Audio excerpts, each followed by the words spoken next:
चाहे बजट 12% हो या 24% हो, इतना बड़ा बजट के बाद भी अगर इस राज्य के सरकारी पदाधिकारी, इस राज्य के माननीय विधायक, सांसद अपने बच्चों को सरकारी विद्यालयों में पढ़ाने में अगर सक्षम है, तो मेरे हिसाब से शिक्षा बजट का कोई औचित्य नहीं, अध्यक्ष महोदय।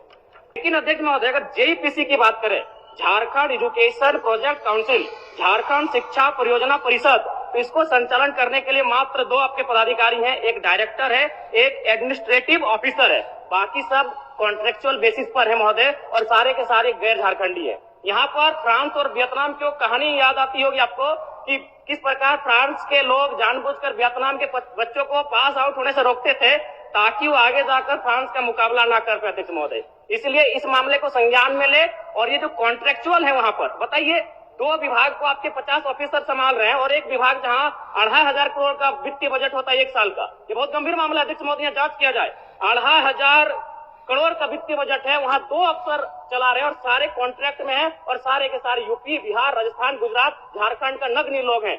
तो ये झारखंड राज्य बनने का कोई औचित्य भी नहीं दिखता है। पूर्व की सरकार और वर्तमान की सरकार, जो मेरे आंखों ने देखा, बदला क्या बदला अध्यक्ष महोदय? कपड़ों का रंग बदला और स्कूल की दीवारों का रंग बदला। थोड़ा संज्ञान में लीजिएगा। पूर्व की सरकार में कपड़ा का रंग था गेरुआ रंग, और वर्तमान की सरकार में कपड़ों का रंग है हरा। अध्यक्ष महोदय, गंभीर मामला मान के चलिए अध्यक्ष महोदय, अगर 70 लाख स्टूडेंट है, विद्यार्थी हैं, मान के चलिए साल में अगर 2 बार उनको कपड़ों की जरूरत पड़ती है तो 70 लाख गुना 2, और मान के चलते अगर एक विद्यार्थी 1000 रुपए न्यूनतम खर्च करता है तो मुझे लगता है 1400 करोड़ आता है अध्यक्ष महोदय। अब मान के चलिए अध्यक्ष महोदय, अगर अगली सरकार को अगर घोटाला करना है कपड़ों में, तो अगली सरकार पीले रंग का ड्रेस लाएगी, क्योंकि पीला रंग का कपड़ा प्रचलन में नहीं है, हरा रंग का कपड़ा प्रचलन में नहीं है, गेरुआ रंग का कपड़ा प्रचलन में नहीं है। अध्यक्ष महोदय, ये बहुत बड़ी बीमारी है। शिक्षा में इस प्रकार से लोग हावी है तो समझ सकते हैं इस राज्य का क्या होगा। धन्यवाद अध्यक्ष। शिक्षा के लिए लगभग 12% का बजट प्रावधान किया गया है, जो कि सराहनीय है। लेकिन अध्यक्ष महोदय, मेरा मानना है कि चाहे बजट 12% हो या 24% हो, इतना बड़ा बजट के बाद भी अगर इस राज्य के सरकारी पदाधिकारी, इस राज्य के माननीय विधायक, सांसद अपने बच्चों को सरकारी विद्यालयों में पढ़ाने में अगर सक्षम है, तो मेरे हिसाब से शिक्षा बजट का कोई औचित्य नहीं, अध्यक्ष महोदय। अध्यक्ष महोदय, आज से लगभग 10 साल पहले इलाहाबाद हाईकोर्ट ने मंगलवार के दिन एक बहुत बड़ा फैसला सुनाया था।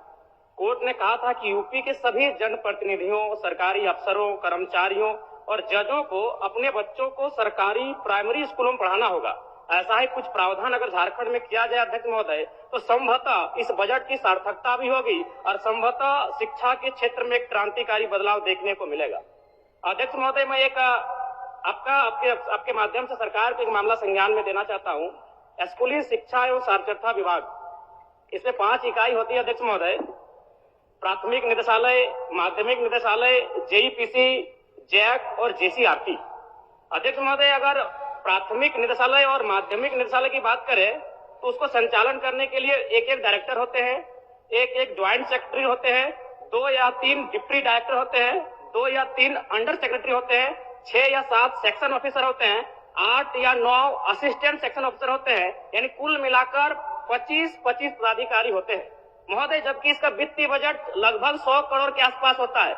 लेकिन अध्यक्ष महोदय, अगर जेईपीसी की बात करें, Jharkhand education project council, Jharkhand शिक्षा परियोजना परिषद, तो इसको संचालन करने के लिए मात्र 2 आपके पदाधिकारी हैं, एक डायरेक्टर है, एक एडमिनिस्ट्रेटिव ऑफिसर है, बाकी सब कॉन्ट्रेक्चुअल बेसिस पर है महोदय, और सारे के सारे गैर झारखंडी है। यहाँ पर फ्रांस और वियतनाम की कहानी याद आती होगी आपको कि किस प्रकार फ्रांस के लोग जानबूझकर वियतनाम के बच्चों को पास आउट होने से रोकते थे ताकि वो आगे जाकर फ्रांस का मुकाबला ना कर पाए, अध्यक्ष महोदय। इसलिए इस मामले को संज्ञान में ले, और ये जो कॉन्ट्रेक्चुअल है वहां पर बताइए, 2 विभाग को आपके 50 ऑफिसर संभाल रहे हैं, और एक विभाग जहां 2500 करोड़ का वित्तीय बजट होता है 1 साल का, ये बहुत गंभीर मामला है अध्यक्ष महोदय, यहाँ जांच किया जाए। 2500 करोड़ का वित्तीय बजट है, वहां 2 अफसर चला रहे हैं और सारे कॉन्ट्रैक्ट में हैं, और सारे के सारे यूपी, बिहार, राजस्थान, गुजरात, झारखंड का नगण्य लोग हैं। तो ये झारखंड राज्य बनने का कोई औचित्य भी नहीं दिखता है। अध्यक्ष महोदय, आरटीई, राइट टू एजुकेशन, जो 2009 में आया था, इसका प्रावधान ये था कि जो प्राइवेट सेक्टर होंगे वहां 25% उन बच्चों का एडमिशन लिया जाएगा जो निर्धन परिवार से आते हैं। लेकिन मेरा मानना है, अब जांच कर लें, इसका अनुपालन नहीं किया जा रहा था। सरकार को मैं संज्ञान देना चाहूंगा कि आरटी एक्ट जो 2009 में आया है, और चूंकि ये एक्ट भी महागठबंधन की सरकार में आया है केंद्र में, तो जाहिर सी बात है मैं चाहूंगा कड़ाई से इस एक्ट का अनुपालन कराया जाए ताकि गरीब बच्चे लाभान्वित हो सके। अधिक महोदय बस 30-40 सेकंड लेंगे, दया नहीं रही, थोड़ा सा कृपा करें।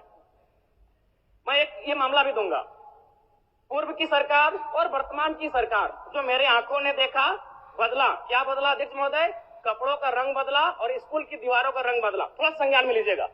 पूर्व की सरकार में कपड़ा का रंग था गेरुआ रंग, और वर्तमान की सरकार में कपड़ों का रंग है हरा। अध्यक्ष महोदय गंभीर मामला मान के चलिए अध्यक्ष महोदय, अगर 70 लाख स्टूडेंट है, विद्यार्थी हैं, मान के चलिए साल में अगर 2 बार उनको कपड़ों की जरूरत पड़ती है तो 70 लाख गुना 2, और मान के चलते अगर एक विद्यार्थी 1000 रुपए न्यूनतम खर्च करता है तो मुझे लगता है 1400 करोड़ आता है अध्यक्ष महोदय। अब मान के चलिए अध्यक्ष महोदय, अगर अगली सरकार को अगर घोटाला करना है कपड़ों में तो अगली सरकार पीले रंग का ड्रेस लाएगी, क्योंकि पीला रंग का कपड़ा प्रचलन में नहीं है, हरा रंग का कपड़ा प्रचलन में नहीं है, गेरुआ रंग का कपड़ा प्रचलन में नहीं है। अध्यक्ष महोदय ये बहुत बड़ी बीमारी है। शिक्षा में इस प्रकार से लोग हावी है तो समझ सकते हैं इस राज्य का क्या होगा। धन्यवाद अध्यक्ष महोदय।